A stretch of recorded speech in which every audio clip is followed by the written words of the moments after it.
A Blue Sky review better than X. In this video, I'll walk you through the simple review on Blue Sky better than X. I'll guide you every step of the way. Let's get started. What is Blue Sky?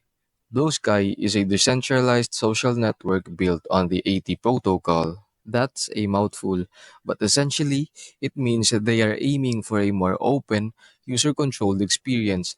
Think of it as a potential evolution of how we interact online. Why better? The biggest draw, algorithm choice. Blue Sky wants you to decide what you see. Imagine curating your feed, not having it dictated by a black box. This is a huge shift from X's centralized approach. Then there's decentralization. Blue Sky's architecture aims to give power back to users, reducing the influence of any single company. This is a direct response to concerns about the control on platforms like X. And let's talk about the vibe. Early users consistently mention a less toxic, more engaging community. It feels like a breath of fresh air compared to the often chaotic atmosphere of X. X still holds ground.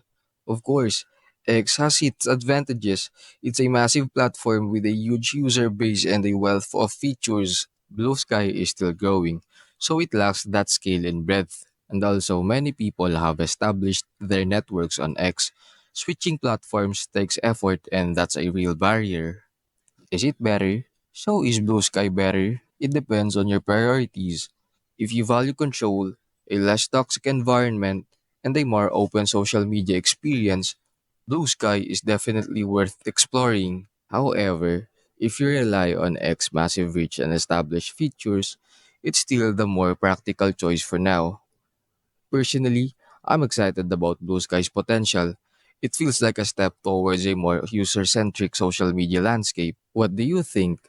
Have you tried Blue Sky?